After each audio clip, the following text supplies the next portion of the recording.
Mas konting pressure konti kasi kamali ka lang, wala nang next game eh. So, pero ano pa rin, talagang masaya pa rin sa excitement pa rin yung game kasi for sure tomorrow madaming tao. Yung sa'yo, yung career mo, before the championship, kumbaga maraming naghanap sa'yo or may nagsasabi na parang pababa ng laro mo. Pero all of a sudden, lumabas nung championship on a consistent basis. Ikaw ba nagulat ka rin sa pinapakita mong laro dito sa championship? Or in-expect mo na ito yung timetable mo? Kung abot ng ganito kahaba, dito mo lalabas yung laro mo? Kasi yung pagbalik ko, hindi ko expected na talaga kasi 9 months kasi yung na tigil ako na 9 months tapos dalawang paa pa. So, mahirap talaga yung bumalik din na talagang boom, putok ka agad. Kaya hindi ko rin binibigla. So, mas maganda sa akin yung napaaga din ako bumalik dun sa itong season na to. Dahil ito nga, dito sa final. So, nakapag-adjust na ako yung tsaka nakuha ko na yung confidence ko ulit sa paglalaro ng basketball. Nakatulong ba na championship level o talagang ito yung timetable mo, yung target mo na sa ganitong panahon dito mo, kumbaga, dito na yung time na makaka-recover ka talaga? Hindi na rin, parang siguro sa na rin, dumadating na rin lang talaga na sa experience at saka kailangan na rin talaga maglaro kasi kailangan gumanda kasi 2005 pa yung last na championship namin tsaka ito yung opportunity na talaga namin at yung pinakamagandang chance namin na mag-champion.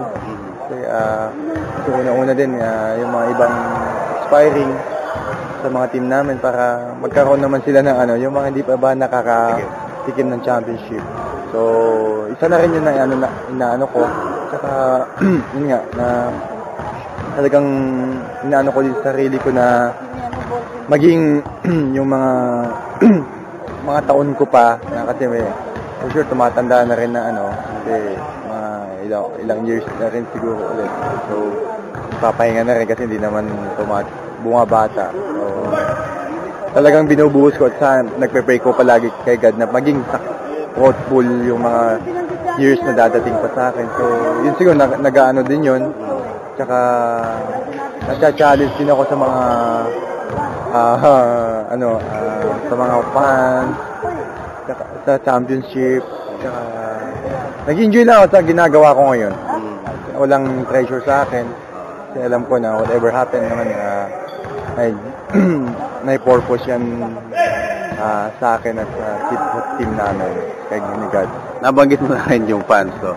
Yung nangyayari sa'yo ngayon, ikaw ang kumbaga paborito na Barangay Ginebra. Of course may epekto yan. But sa'yo, anong epekto dito sa'yo? Ito ba factor din kung bakit medyo mas ganado kong maglaro ngayon? Actually nakakatulong sila sa akin eh.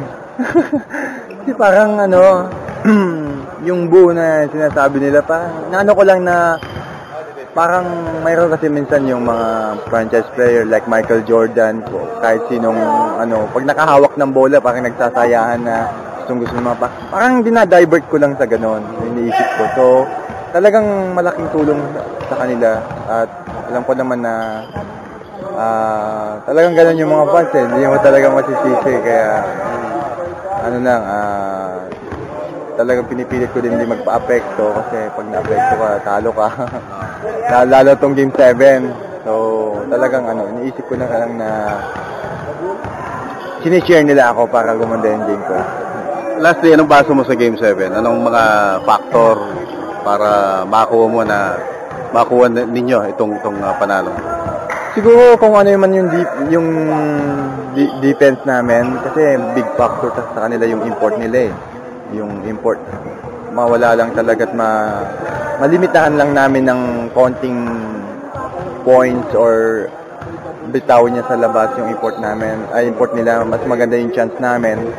Kaya sabi ko nga kay Ping na dalawa lang naman kami di-defense sa kay Noel. So pag na lang, sabi ko nga first 5 ka, so bugbugin mo na ng bugbugin, pagurin mo na ng pagurin, para pagdating ko naman, pagod na rin, ako din ang bahala sa kanya. So, yun na lang. Tsaka, ang San Miguel talaga, kilala to sa, sa defense, doon nananalo yung San Miguel. So, yun talaga ang plano namin, yung talagang maging, kami, sa defense namin, tsaka, magtulungan na lang, kasi, tsaka, ito nga, chance namin na mag-champion ulit, saka game 7, saka yun nga, sabi ko nga, yung mga para mabigyan naman ng mga championship yung mga ibang players. Sabi nga mas talented kayo.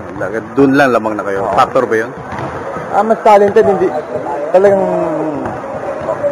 kitang-kita naman kasi talaga na talagang talented yung team namin, pero hindi naman pwedeng lang sa papers lang 'yan eh.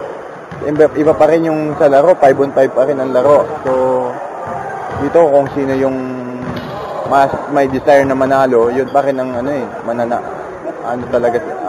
factor. Mananalo talaga sa game, saka may puso nga. Kaya hindi yun sa lineup eh.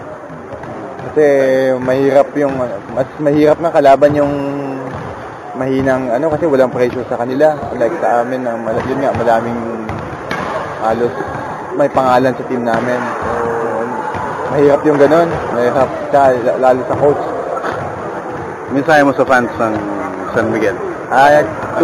Tulad nga nung sinabi ko kagabi sa interview after the game, yung sa lahat po ng mga fans ng San Miguel, sana po pumunta po kayo bukas doon at manood ng magandang game ng San Miguel Ginebra tomorrow night, at sana supportahan nyo din yung San Miguel. Yung mga hindi man makapunta, manood na lang po at makinig po, manood sa TV at makinig po sa radyo, para naman po kahit doon nalalaman nyo po kung ano yung games at ma-excite po kayo sa game namin bukas.